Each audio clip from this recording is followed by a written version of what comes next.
The following presentation of City Cinematheque is made possible in part by the cooperation of the Czech Center of New York, the National Film Archives, Prague, the State Fund for Cinematography of the Ministry of Culture of the Czech Republic, and Czech Television.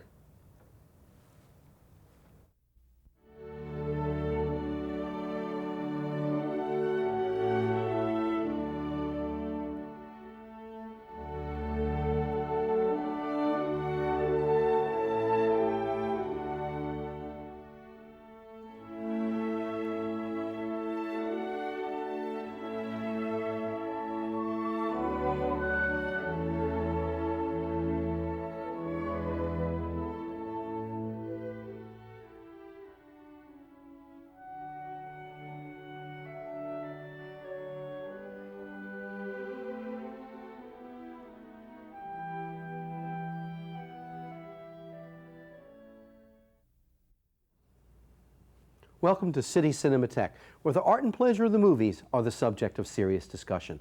I'm your host, Jerry Carlson, and I teach film studies at the City College of the City University of New York. Today we're going to be screening the 1986 Czech film, Death of the Beautiful Roebucks.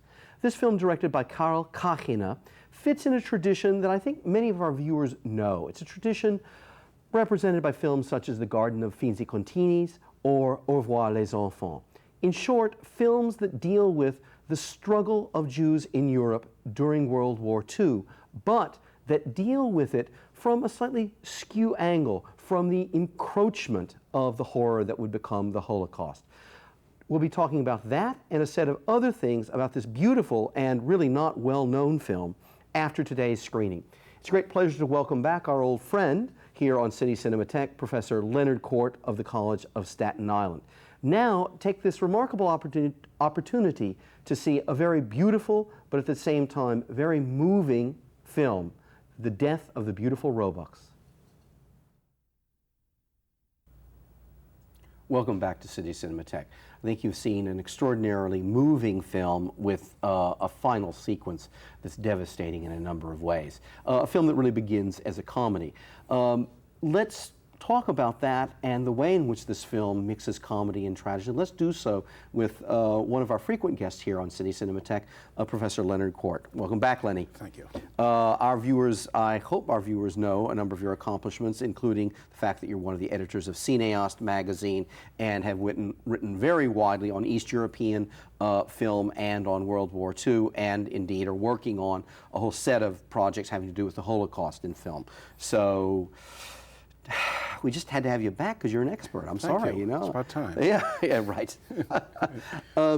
Lenny, let's start off with the fact that I mentioned a couple of other films that I think a number of our viewers know because they're very well-known films like Au revoir les enfants or Garden of the Finzi Continis.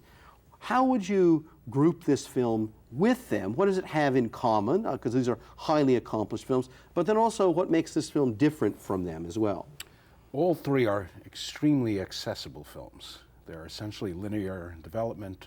They differ greatly from a more abstract symbolic film like Diamonds in the Night, which you showed here a few years right. ago. Another Czech film made by the great filmmaker Jan Němec, yes. Jan Němec's film. So they're accessible actually to much larger audiences. They engage the audience because they have touches of comedy, and they build to tragedy very, very slowly. In fact, usually the tragedy occurs at the end, while they build around a whole set of other, either romantic or a boy's initiation rite, or in this case, a kind of almost farcical, rollicking comedy. Right. So they build in a way that provides an audience entree, and then they come out with sort of epiphanies, shock moments, in different ways. The difference between the films is instructive. This film is obviously a much lower budget, much less complicated in both in the number of the characters and in terms of the narrative structure than the other two. And I don't know if the low budget has to do clearly with what the Czech industry was allowed to work with, but it's formally an extremely accomplished film, but less virtuosic than especially Finzi Contini. I would say, and then Finzi Contini, which I've always liked less than most other people. It lacks the kind of, it's more hard-edged, curiously enough. It's less self-focused.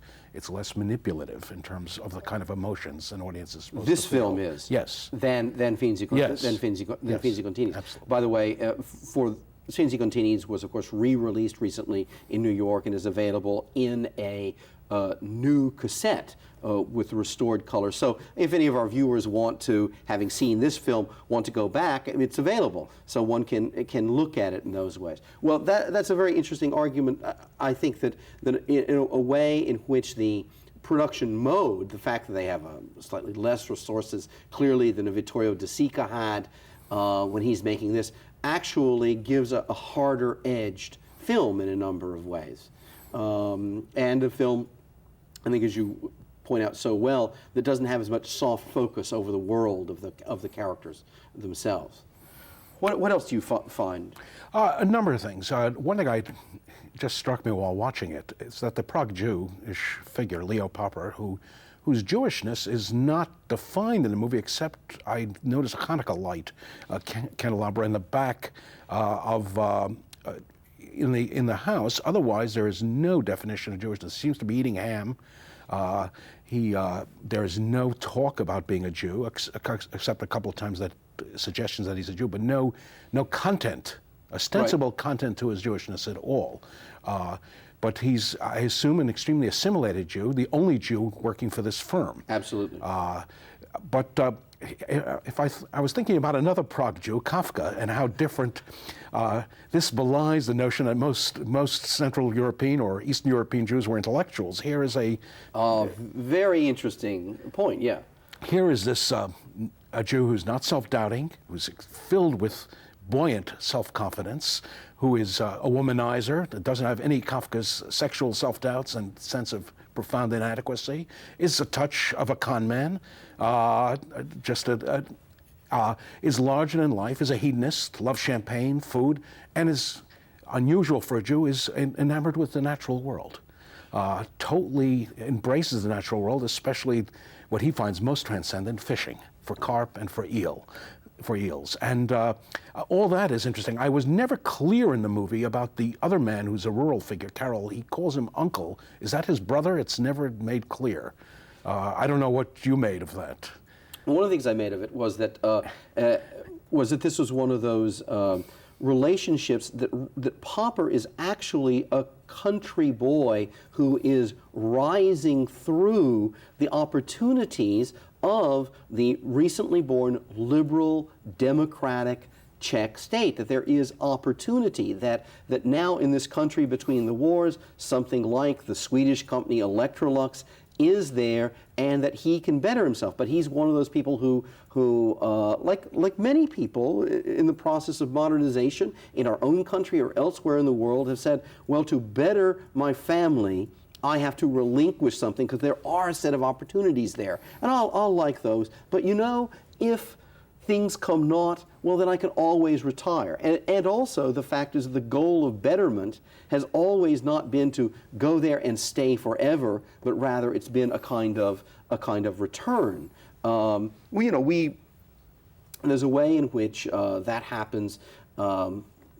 It's happened perhaps less in the United States because our movement, for example, the Great Migration from the South to the northern industrial cities, many African Americans just did not see why they would return, to the existence of a sharecropper. But coming from the relatively pleasant environs of Central Europe, he has this yearning to go back, and he feels when he goes back after, essentially the Nazis have taken over. He has the sense that, oh, well, I can transform myself back into being this country boy and the farmer. And even after they've taken the pond, he has the notion that he can, well, we'll just sell geese. He's very comfortable with that. Except, of course, everything is expropriated. Yes, it's unusual that he is rising in Prague, and of course his fantasy and dream life is all involved with dreams visualized in the film of carp and fishing, and a return to the village or the town, which is treated in a kind of idyllic color for much of the film. There are other things that are interesting. Yes, he is a country boy. He's crude. He's Yes. crude. He wears a check suit, of much louder clothes than the other salesmen do. He's brash. He's almost a stereotype of a kind of traveling salesman. He uses, for example, his vacuum cleaners as sexual instruments in pantomime. Electrolux as sex toy, right? Yes, very, very interesting. He meets a portrait painter who he actually introduces to the natural world. This is a man who is filled with appetites, introduces to good country food and cooking, and at the same time seems in an clearly uneducated way, seems to have an intuitive eye for picking up something about the paintings of the portrait painter, about the nature of the characters, and the painter becomes, if not enamored, interested in him. Of course, it's dropped. We never know what does happen with his relationship to the painter. But all that is interesting about this man who's also another Jewish type. I think 20%, or maybe more than 20%, maybe close to 40% of Czech Jews worked in commerce. Commerce at that period, and only about 10% were professionals. Though very few were farmers and village people. I think most Jews did live in Prague. Prague was the center of Jewish life, and if you go to Prague today, obviously you can see its legacy. So the film works, and is actually, his womanizing is somewhat unusual. If you think of often Central European literature about a number of the Jews, or Bruno Schulz or Kafka or others, it really does not fit a number of the stereotypes that one conceives of. The wife has a very peripheral role, and she seems essentially very doused and acclimated to his having constant affairs. Sad about it and angry, but basically accepting in some angry, bitter way. Well, and just displacing that onto the fact that he does have a genuine concern for his sons. He's not neglectful of them, and while he puts them into situations of stress, financial stress, that is the family, he's always trying to better their lot. So I think it's a displaced kind of matter on her. And he's utterly sanguine. What is foolish is he's utterly sanguine about what's going to happen in Czechoslovakia. And obviously some people did emigrate. He stays and even has some option to go to Rio de Janeiro through the intrusion of the boss's wife, who he has gone to bed with. And he claims he doesn't know the language, but he doesn't either is unwilling to leave those ponds and rivers that he loves, or the Czechoslovakia he's linked to, and stays. I assume he understands that they're going to die, but he operates with a kind of, he's utterly sanguine and Pollyannish almost about what's going to happen to him. Well, I think that's a very interesting feature of the film, because one of the heroic features that has been portrayed in many films is of resistance or escape, or of people who clearly sort of had a vision that something terrible is going to happen. We must get out. And of course, as we should be, we are rooting for them to do so. But one of the things I find interesting about this film is the way in which it takes the case of someone who does not have those predictive capacities, who cannot really see that future in those ways, and thinks he can retreat, and also who feels this sense of rootedness that's not a rootedness that is defined exclusively by Jewish traditions, but that really is very much defined by, one would say, Czech traditions, by the fact of his particular relationship to place. And many people, I think there is, in a certain sense, a great untold story here of the people who stayed behind because they could not conceive of going somewhere else. There's a marvelous Claude Chabrol film from any number of years ago, in Chabrol's Hitchcock period, imitating, in which a couple commits, very standard film noir. They commit murder, they kill the husband, and they stick around the town, and finally the detective gets all the information, is able to arrest them, and as he's handcuffing them, he says to them, "I don't understand. Why didn't you just leave?" And they look at one another and they said, "Oh, we never thought about that." And you know, in the late 20th century, in which almost every American family, the brother's working in California, the parents are at home in Minnesota, the sister is in a corporation in New York, in which we have a large country with a high sense of mobility, this sense of rootedness that somehow you'll just be protected if you go back to home. Of course, it's truer obviously in this period, truer in Czechoslovakia than it would be in Poland or Russia. Well, that's a very good. That's it a very was good a point. democratic, humanist country. Thomas Masaryk, Edward Beneš. I mean, it was a liberal, humanist country. There was anti-Semitism, but compared to obviously Poland or the Soviet Union or Hungary, it was minimal.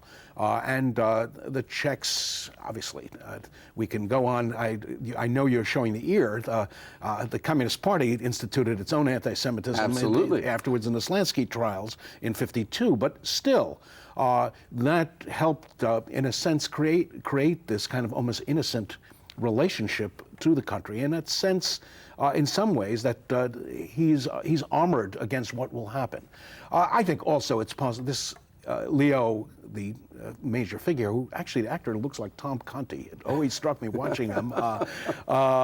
It is not obviously an intellectual who thinks through the nature of his politics, of the history and context of this period. He says he really is apolitical. Yes. I mean, he doesn't think in political terms at all. And politics are really quite distant from this film, because the commercial culture in which he exists, it just responds to changes in political climate to better their own economic interest. But that is not villainized in the film. It's seen to be a normal part of a commercial culture. Now, not to say the film endorses it, because we see, you know, but among other things, for example, there's a moment in which the offer is made to go to Rio de Janeiro. Then it becomes clear that they're going to have to let him go. Well, it's a double-edged issue that at least somebody, it's revealed later, the wife, but that no one would stop the company from protecting him and having them emigrate. Yet on the other hand, the company must protect itself,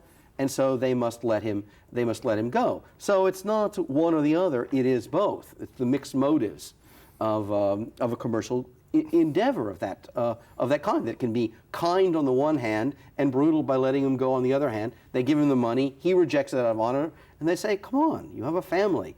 It's not a time for this. If we have to do this, take the money. Absolutely. And of course, the secret police, the Czech, I suppose this was the protectorate of Bohemia and Moravia. There were Czechs, obviously, who collaborated, and the secret police are depicted as extremely brutal as they smash the bust of Masaryk, I assume, the president of the Czech Republic, and rip apart his apartment with feathers flying all over the house. And even then, he seems to operate with a kind of blitheness. There's something cavalier, though the second half of the film, one loves actually what he does with color tone also. He shifts to gray. That's right. The transition is, the river is filled with a kind of ice flows, and you can feel the darkness ensuing. He doesn't sustain the grayer tone throughout. There are moments of color. There's a flashback, for example, in color, to more innocent times, again, in that rural house where he fishes near the river, where he continues to fish. But the world has obviously changed, and the color palette becomes much gray, a kind of gray-blue that takes over. And it's not the second half, it's probably the last third of the film. Yeah, I was about to say. The last third of the film is obviously much, much darker, where at the end, sort of feverishly, he begins to... He's fishing on a small island and he can't catch fish, and he begins to dream of worms. And then he has earlier in the film, he has looked through binoculars and has been very disturbed about the murder of deer, of roebucks. And why? I think we understand that the deer are some kind of symbolic equivalent to innocent Jews. And I think at the end it's almost made the juxtaposition of a cut from a flash cut of the deer through the binoculars to his children going off on a line to Auschwitz or Theresienstadt. Makes it very, very clear what has happened. But at the end, and I have my own speculation, he tries to get the dog to kill the deer. He claims it is to provide to provide fresh meat for his sons. And I also possibly thought that he understood how brutal reality was, and he had also begun to understand, finally, the nature of this kind of Darwinian world.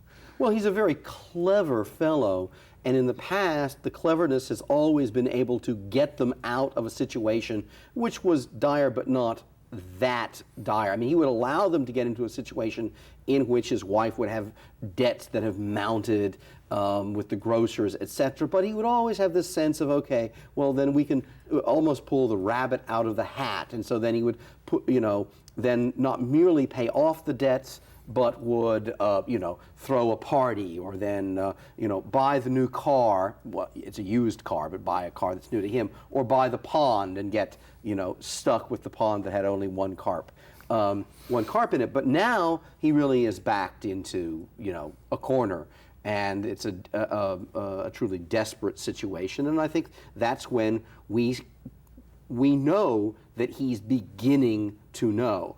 And I believe the last image of the film, which does include, is an image in which it's one of those striking uses of a close-up and a freeze frame that is full of a kind of earned significance, that this really is cinema, in the sense that this is such a fine actor that the change in expression on his face can tell us everything that he has realized. Without elaboration, without melodrama, a devastating abrupt final, because we understand it all without exposition.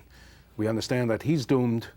There is a voiceover, I think from the younger son, I assume, who may be the novelist or short story writer that it's based on, that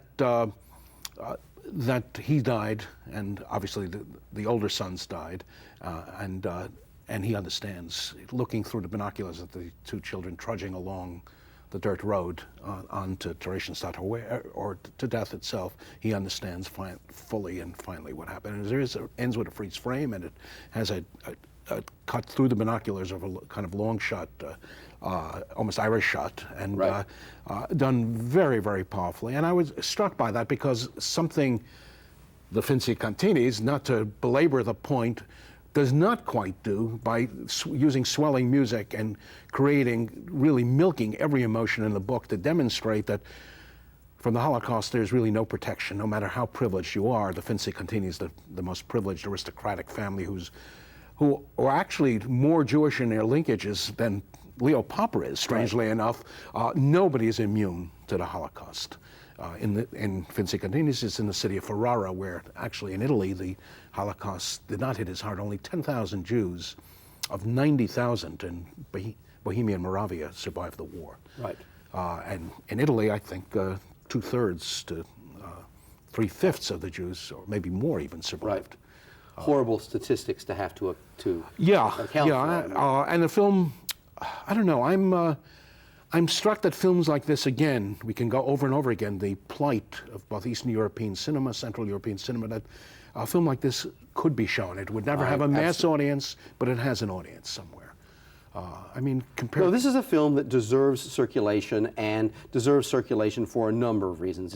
It's a extremely beautiful film and well made. It recovers and gives us a vision of pre-World War II, this humanist, liberal Czechoslovakia, this republic that was really destroyed and then under the weight of totalitarian regimes, and has only come out from under that weight in the last 10 years. It gives us that. It gives us a different kind of view of the Holocaust and the events leading up to it from different point of view. I'm fully well, I guess.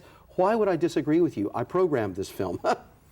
Well, what also strikes me, I was thinking about it, Kachnya did 50 films, and I've seen only 3. I'm not going to, most of them were just shown at the anthology about a year ago, and from the 4 I've seen the Cow as well, they're very, his work is striking. He uses, for example, even here, less so than Long Live the Republic or in The Ear, he likes to use a point of view shots often. That's right. And he loves working out of a point of view shot. And the other 2 films, he uses it to, through the movie and permeates the film with it. But even here, he shoots often from Leo's point of view and Leo's perspective. And it's done, it's a very able film. It isn't as virtuosic as Long Live the Republic of the Year, which Long Live the Republic is utter lyricism, is maybe excessive lyricism. And The Ear is just a brilliant construction of almost expressionist paranoia. This is straight on.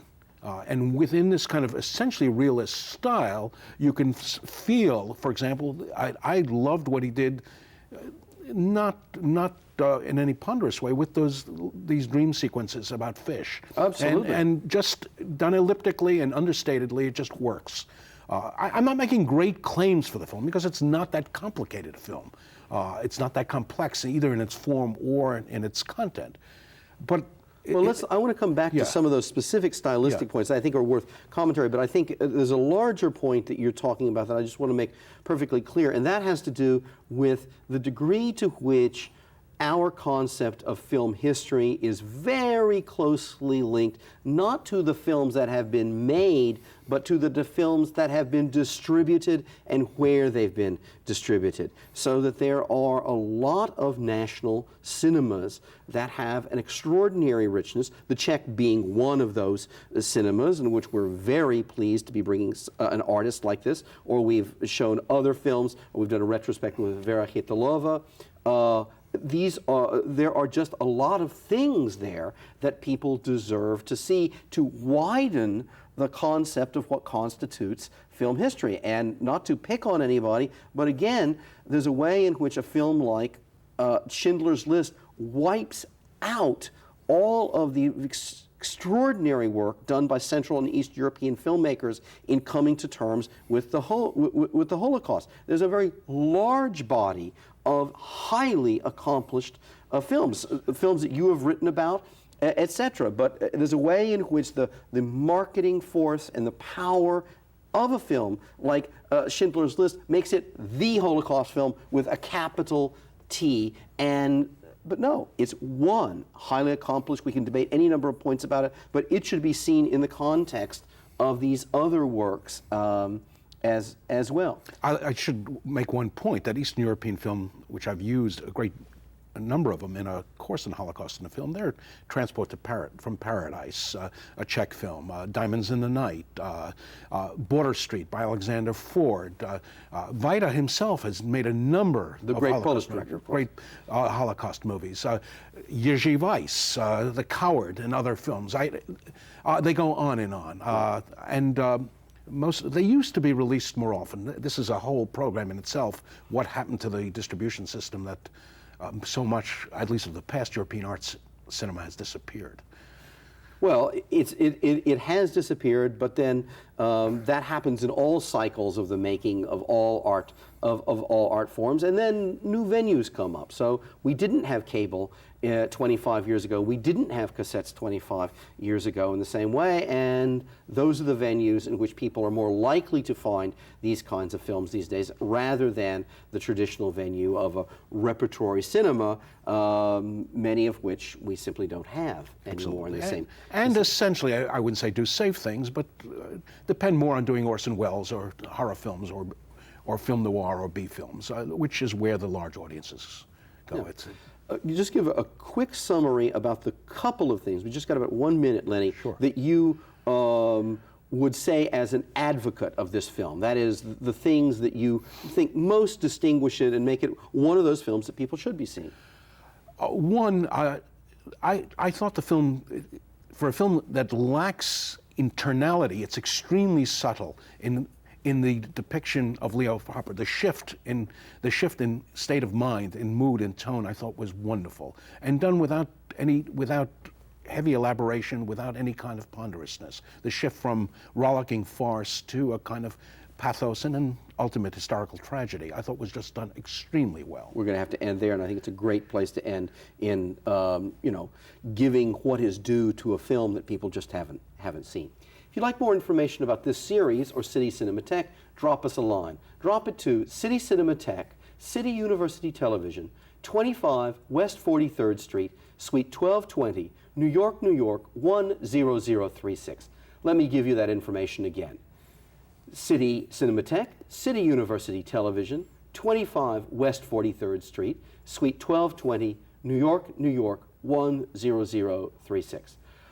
Lenny, always a pleasure to have you here and to chat with you about things you know a gosh darn lot about. And we'll look forward to seeing you back on City Cinematheque. Thank you. And we look forward to having you watch us again. Thanks for joining us today. Hope to see you again. Bye-bye.